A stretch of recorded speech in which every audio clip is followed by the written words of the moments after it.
Back with the Fox News alert, officials say gunmen ambushed Border Patrol agents in McAllen, Texas today.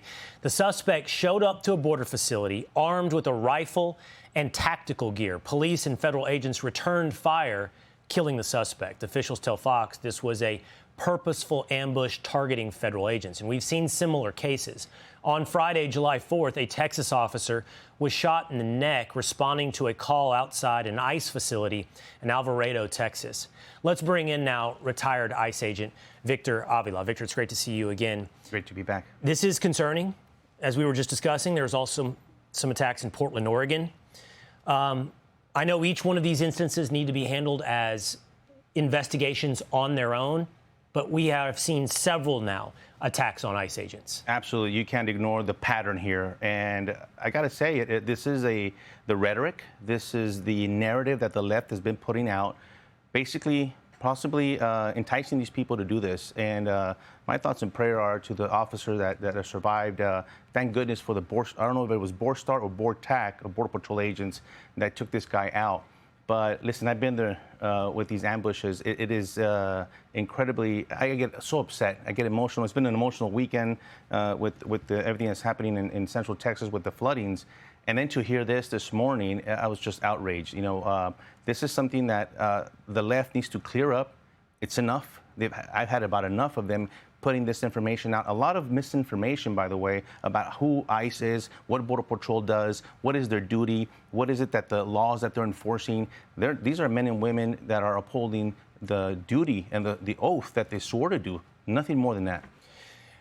You were emotional, but were you shocked when you heard about this happening? Specifically the instance in McAllen, Texas. A man shows up to ambush ICE agents at a facility. No, and you and I have talked about that. That's why we talked about this. That's why they're covering their faces.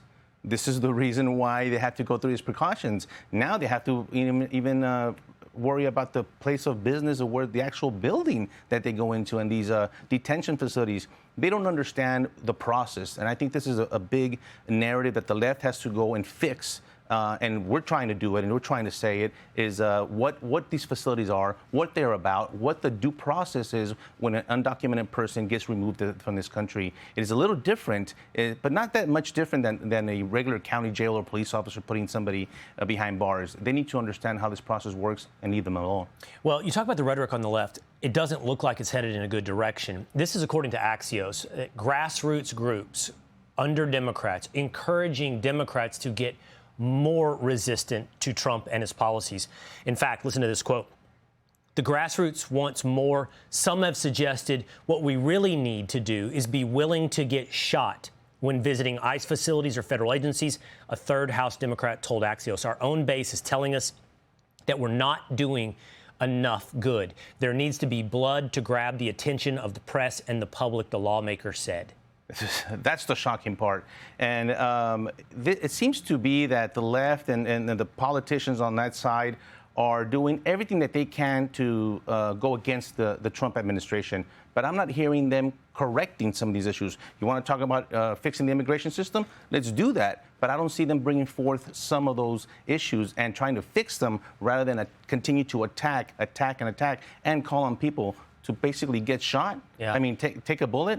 I mean, listen, this rhetoric has to stop. And I know that Tom Homan and the others are going to go forward and look at these people and investigate them to keep it from happening again. If it doesn't stop, it's only going to get worse. That's right. Victor Avila, thanks so much for being with us. Hey, it's Will Cain. Click here to subscribe to the Fox News channel on YouTube. It's the best way to get our latest interviews and highlights. And click to subscribe to the Will Cain podcast for full episodes right now.